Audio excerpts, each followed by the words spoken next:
Alright, so you wake up one morning and you turn on the news, and then you realize all 50 states of the United States just unanimously declared independence at the same time. What will happen? Well, to start off with, I will give you the states that I think will not survive the first few years of the war for differing reasons. These states will be colored in red. Okay, so these are the states that I think will not survive that long into being independent. Now, of course, this list is not fully accurate. Like, there could be some states, you could argue, like Montana and Nebraska as well, that could be on this list. But these are the states that I for sure think won't survive. So, what will happen to these states? Well, looking up, we can see Maine and Vermont are on the red list. Now, I know what you're thinking, will they join Canada? The answer is maybe. The thing is that after the United States split up, a lot of the northern states, like Washington, Minnesota, Michigan, all those states would probably be under a Canadian sphere of influence afterwards because they're near Canada. They share a lot of ideals as Canada, mainly Minnesota. Minnesota is very memed for being more similar to Canada. So in this split scenario, these states would definitely be, like I said, under Canadian influence. And that would be the same for a lot of New England states. The question is, would New England unite? Probably. They would probably unite. But at the same time, Maine might join Canada. I did put Vermont on there because Vermont is a very underpopulated state. I think they only have, like a million people living there? Around a million people. They're one of the lowest populated states in the entire United States. So I don't think that they'll survive much, but since they're a smaller state, that might be different. It might be on par with countries like Montenegro. So Vermont might have a chance to survive. Going over to North South Dakota and Wyoming, the same thing is true. They're very underpopulated states, as well as being very sparsely populated. Like Vermont, like I said, is very small. They have a small population, sort of makes sense. But these are very big states. And Wyoming alone only has 580 million people, 580,000 people. So I think what would happen with these states is that they would probably go ahead and unite with each other because the main reason why North and South Dakota are split anyway is because of senators. Instead of getting 2 senators, they gain 4 senators. But since the United States doesn't exist anymore, that's obsolete. That doesn't make any sense anymore. So them uniting together would definitely not be an issue. And Wyoming would probably join along with them because of their low population. This might even extend over to Montana, Nebraska, maybe even Idaho. But for now, what makes most sense is the Dakotas and Wyoming uniting as one. Now, along with the issue of Indian reservations, what would happen to the Indian reservations if the United States decided to implode? Well, in Arizona houses the largest Indian reservation in the United States. However, the Navajo reservation is in 3 states along here. This is a very rough square here. They're in 3 states: Utah, Arizona, and New Mexico. Once they gained independence, the Navajo Nation is split into 3, maybe even 4. I don't know if there's a reservation in Colorado. So what would happen with the Navajo Nation in Arizona? Well, representatives from Utah, Arizona, and New Mexico meet in Arizona to discuss the future of the Navajo Nation, and they decide that the Navajo Nation will be granted independence. Now, of course, this is a pretty unrealistic scenario happening, but I do think it would be a bit more realistic now the fact that the United States is gone now, and the fact that, you know, the nation is in 3 separate states and separated. So it would be a bit more realistic, but then again, it is pretty unlikely for this to happen if this scenario were to happen. And another thing that you probably noticed is that the Hopi Reservation is not a part of the Navajo state. Now, the Hopi and the Navajo were in conflict. Now, if you're wondering why there is an exclave of the Hopi instead of Navajo, just quick thought here. The reason why is because the Hopi and Navajo were in conflict for a while when the Indian reservations were made, and it lasted all the way up until 1974 when the current borders of the reservations were made for the Hopi and the Navajo, which ended up in the Hopi getting this little piece that is surrounded by the Navajo region. Now, in the discussion, the representatives on here decided that only the Navajo Nation would be independent because it was the one that was split, and the Hopi Reservation would not be. However, since the Hopi Reservation was surrounded by the Navajo Nation, they were given a choice to either remain with Arizona or join the Navajo Nation. And surprisingly, they decided to remain with Arizona. Now, the problem is that the Hopi, like I said before, the Hopi Reservation is completely surrounded by the Navajo Reservation. So what's going to happen? Well, what will happen is that a little like crossroad thing goes on with the Hopi Reservation to allow them to connect with the rest of Arizona. Now, of course, this creates really weird border gore. And again, I'd say it is not realistic in the slightest. And this sort of thing is highly unlikely to happen, but it's a cool thing to imagine.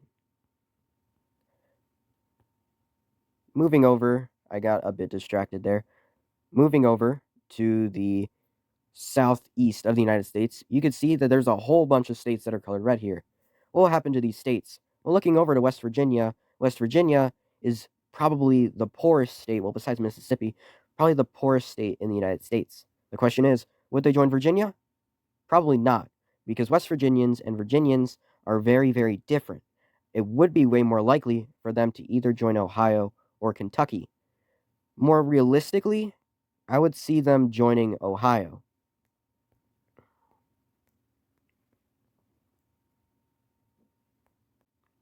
This is mainly because West Virginia is much closer to Ohio. They have a longer border with them.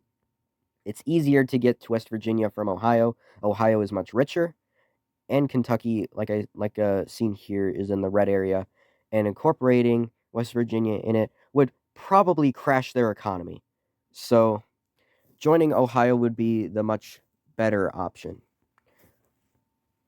Going over to Delaware, it is pretty obvious what would happen to Delaware. They just probably join Maryland. Not really that surprising there. Going over to the rest of the states, what would happen to them?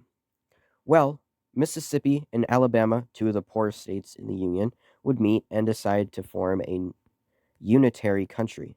Now, if you're wondering, where's all the wars going on here? Like you're thinking about the lack of wars going on here. Well, the thing is that the United States is not that divided. Wars aren't really, a big thing in the United States. Well, of course, they are outside of the United States, but inside of the United States, they don't really happen much. Of course, there's protests and stuff, but the only real war that went on between U.S. states was between Michigan, Ohio, and the Toledo War. But there was only one person injured in that fighting, and nobody got killed. So the United States don't really have much conflict on their borders. The main things that are going to happen if the United States split are going to be unions and alliances and stuff like that, because these states want to keep themselves alive. And with a lot of these states, if they decide to declare war on others, they'd probably collapse. So unions are going to be much, much more common than wars in this scenario. Anyway, going over to the Mississippi and Alabama Federation, Louisiana decides to join it.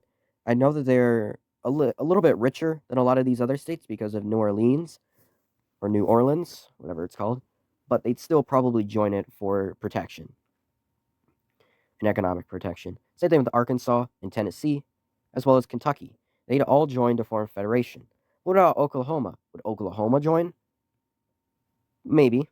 They'd probably join as well, creating this pretty large state in the southeast.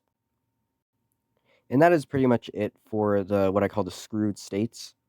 Now, of course, you see that I did leave Maine and Vermont alone because they immediately wouldn't really join Canada, but they wouldn't be given the option.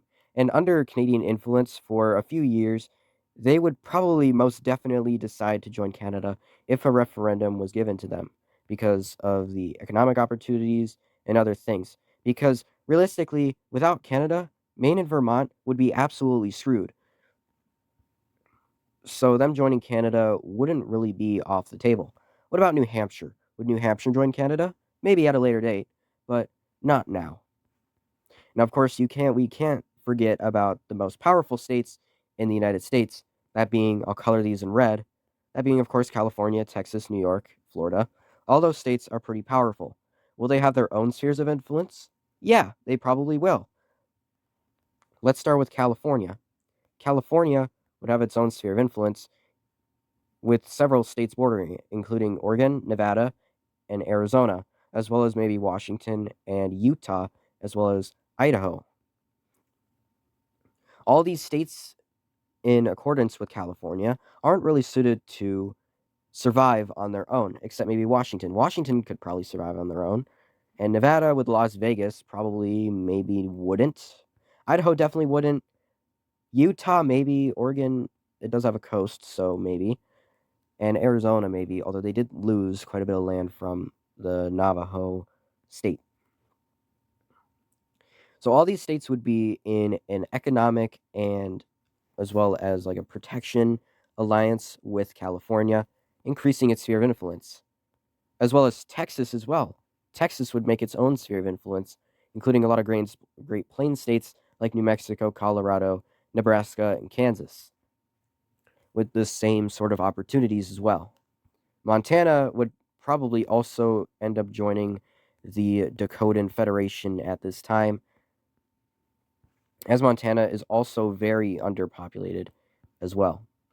Now, it's also worth noting that these states right over here, which I'll color in red real quick, these states house nuclear weapons.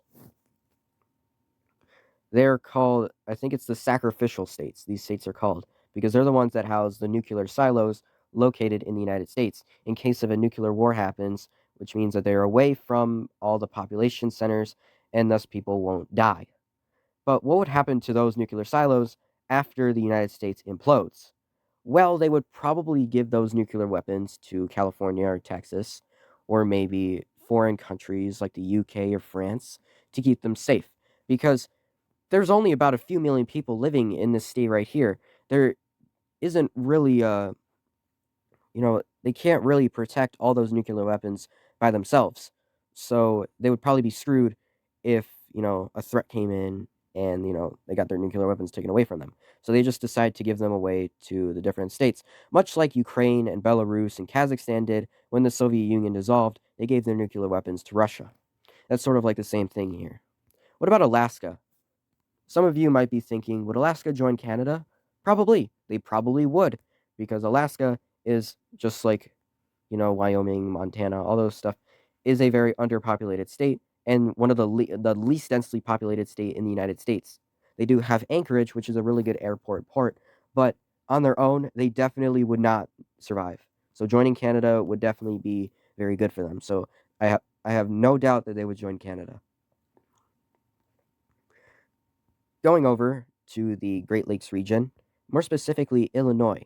In Illinois, the county of Cook, the Cook County, which houses Chicago, has been wanting to leave Illinois for a while. Now, of course, this isn't a widespread thing, Cook County and Chicago itself isn't like protesting on the streets demanding they secede from Illinois. It's not like that, but it is a movement in Illinois because a lot of Chicagoans feel separated from Illinois, and I do not blame them. But what is less known is that the counties in the southern part of Illinois also want to secede. And in this scenario, these secessions would definitely gain more momentum because, the United States doesn't exist anymore. They can actually legally, they could secede if they wanted to without the threat of, the entire United States on their backs. So they would probably go ahead and declare their independence from Illinois. Now, Illinois would probably, they would be really weakened from this, and I would say a meeting between a few states would form. That being, the remainder of Illinois, the breakaway states, as well as Wisconsin, Iowa, Missouri, Indiana, maybe Minnesota and Michigan, but I don't really count on it because they aren't bordering Illinois and probably wouldn't care. So I'll just have these states go in. And this is what they would propose. So this is what would happen in the treaty. The colored states are the states that would change from this scenario. So immediately you could see that the southern counties that seceded from Illinois would join Indiana. This because Indiana has stated that they want to acquire these Illinois and counties that would secede from Illinois. So now that they could, they did. A referendum was held in the southern part of Illinois. By a narrow margin, they decided to join Indiana, mainly because on their own, just like a lot of other states, they probably wouldn't survive. So joining Indiana would give them more benefits and stuff like that. It's the same thing for a lot of these states. A lot of these states, wouldn't survive on their own, so joining up with other states or making alliances would help them out in the long run. Chicago would be granted their independence as well as being expanded to their metropolitan area, however, with some pretty hefty limitations, mainly regarding the part with Wisconsin as well as the part with Indiana, including Gary. The part of Indiana with Gary would not join Chicago because Indiana does not want to lose their access to Lake Michigan, which is fair enough, as well as the part with Wisconsin because moving on over, the rest of Illinois would join up with Iowa because the rest of Illinois is pretty much screwed here. Their economy is going to collapse. They're going to be, probably in debt. So joining up with Iowa would definitely be better for them. However, Iowa is not really a particularly rich state, so they would probably need some aid to help out with this, new occupation. However, I will also suggest that they would probably have what's the remainder of Illinois help them out in this with their agricultural lands. And that's another region. That's also why is because Illinois is very agricultural. This part of Illinois is very agricultural, and so is Iowa. So it just made sense for them to join up with Iowa. So that's it for Illinois.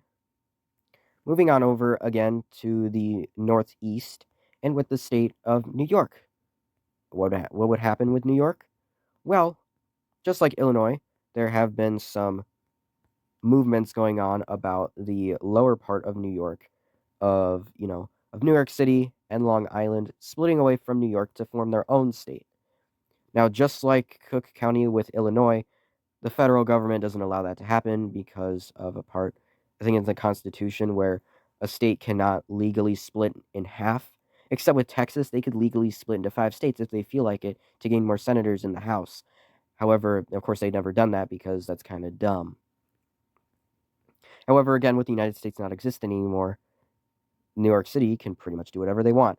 And so, since New York doesn't really have a choice, New York City declares its independence from New York and makes their own state or their own country. Now, the rest of upstate New York has a bit of a tough choice to make. Since they lost their main port for trade and other things, they're pretty much screwed economically. Of course, with the independence of New York City, the economy crashes in New York and they'd probably go into debt. So joining Canada would be a best bet option for them because, realistically saying, they'd also be in the Canadian sphere of influence. So joining Canada, just like Maine and Vermont, wouldn't be too out of the table, along with New Hampshire as well. New Hampshire would also join along with Canada. Now, going over to these states right over here, Massachusetts, Connecticut, and Rhode Island, what would happen to them? Well, I wouldn't doubt that they would join up together because these are very small states. They don't really have a lot going on. I don't think they have a lot of farmland between them. So joining up together would definitely make them last a bit longer. They would maybe also try to join up with New York City as well, but I think New York City would be better off on its own, so that would be off the table. And going over to the southeast, you might be wondering, would the Carolinas unite with each other? Maybe. I mean, I'm not saying that they wouldn't, but unlike the Dakotas, the Carolinas are much richer, especially North Carolina. I think North Carolina is one of the richer states out there, but being in the southeast, I do kind of doubt that. So, it's not off the table, but I think they would probably go into the Floridian sphere of influence because Florida is a very rich state. So them being in their sphere of influence is not off the table, along with Georgia as well. They would probably do that for protection as well. So, one final thing that I do need to discuss is the fate of the Upper Peninsula of Michigan. The Upper Peninsula of Michigan is, it's a very controversial thing because a lot of people want it to be a part of Wisconsin. And literally the only reason why the Upper Peninsula is granted to Michigan in the first place is because of Toledo and Ohio. But of course, that was hundreds of years ago, so that doesn't really matter anymore. So the Upper Peninsula asked Michigan for a referendum to gain their independence. And since the Upper Peninsula has a lot of copper in them, like a lot of copper deposits, they could maybe, just maybe, survive on their own. But I sort of doubt that. But it is a possibility. They do have a pretty small population, so they don't really have to worry much about about keeping things together, really. But you know, it might happen. So a referendum is held in Michigan, asking the Yoopers if they want to either join Wisconsin, remain with Michigan, or be independent. And guess what? They choose to be independent. So the new country of Superior is proclaimed, and immediately a lot of the northern regions of Wisconsin and Minnesota ask for a referendum to join the state of Superior, but it is postponed a little bit. So that is the end of my scenario if the United States collapsed. Of course, this is a little bit kind of wonky because a lot of this stuff I just got off from my mind, so that could sort of explain the pausings of the certain things. But I hope this makes more sense to you. Maybe there could be like a Cold War between California and Texas. I don't see that not happening. Maybe Missouri would join the Southern Confederation. Maybe so. I don't know. Maybe if you want, I can make this a sort of like a part series. That could be pretty cool. But anyway, I hope you enjoyed this little scenario. And if you want a part two, just let me know. I could put a poll up on my channel, uh, asking for it. But you can, if you want to suggest it, you can. But I hope you enjoyed it. All right, see ya.